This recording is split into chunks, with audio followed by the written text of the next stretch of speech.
Let's talk about Train Dreams. Train Dreams is on Netflix, limited theatrical release. It's based on a book about a humble man. Robert Granier, played by Joel Edgerton. He is married, ends up marrying the love of his life, Gladys, played by Felicity Jones. William H. Macy is in it as well, and Will Patton. Joel Edgerton plays Robert, a logger. He is a logger in the early 1900s, and he works on building the railroad, train tracks, and bridges. He is just a working man. He's off three months at a time, then comes back to his lovely wife, and they live in a log cabin in the middle of the forest with their daughter. With their daughter. It's a kind of, I would just say it's a very slow story about just appreciating life.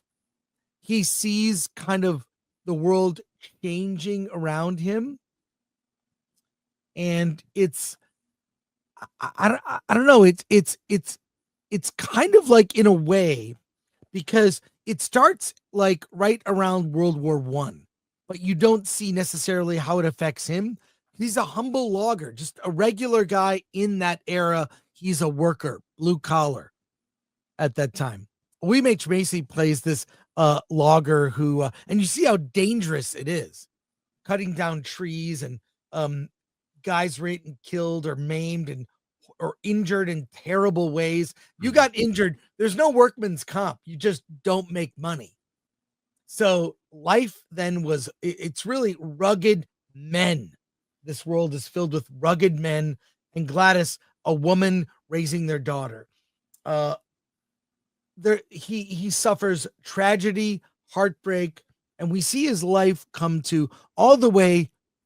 We see Joel Edgerton's Robert character come all the way to not quite present day, but the 60s in the space program.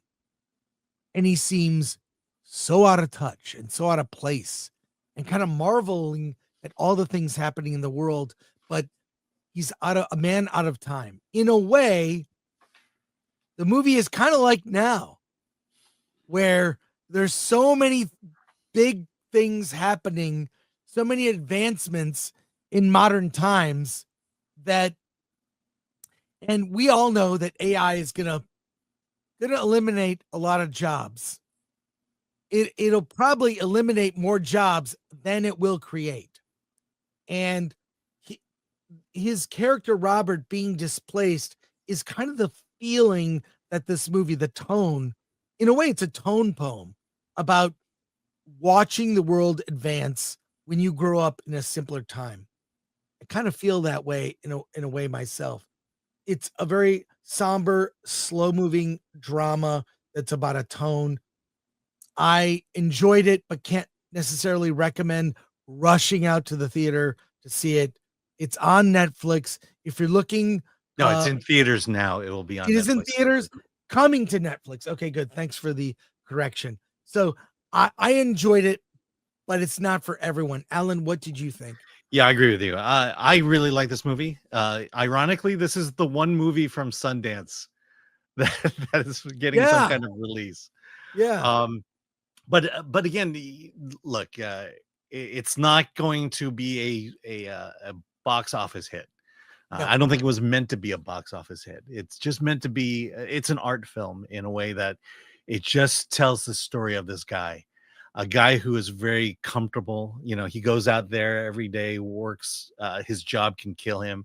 Comes home, just wants to have a family, and they have a dream of finally finding some kind of financial stability. But as you say, it is just this tome about life passing you by. And there's a beauty about that is brought in this film. I appreciate this film because it takes place in an era where, you know, both my grandparents came to America. It was a very different time back then. You know, you were only concerned about the world you were concerned about was the world that you were actually in.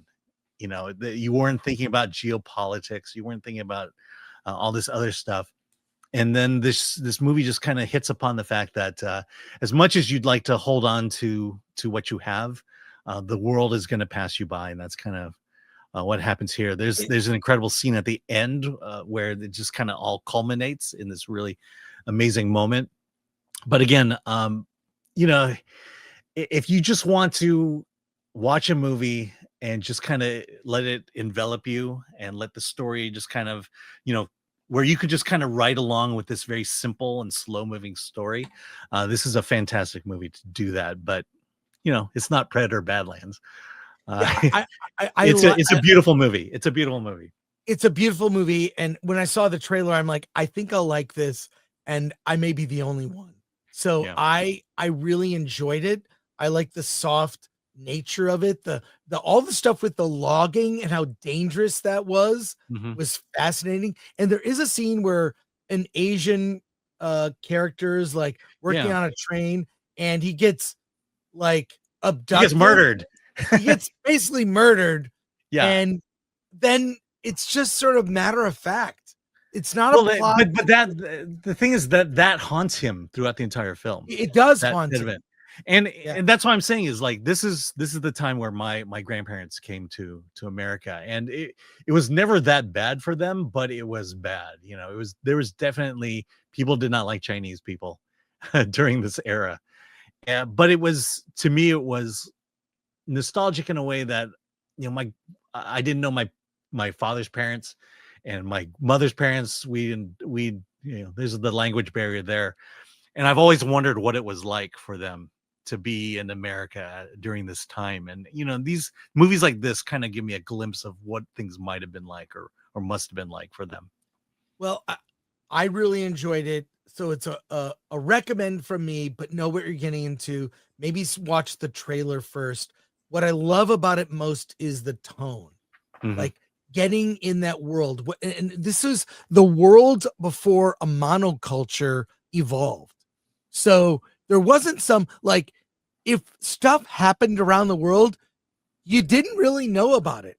You were stuck in your part of the country and what was happening there. Yeah. I mean, he didn't have a clue about what Sputnik was. Yeah. And yet he got to see it. Yeah. Yeah. So a recommend from me. Do you recommend it, Alan? Yeah, absolutely.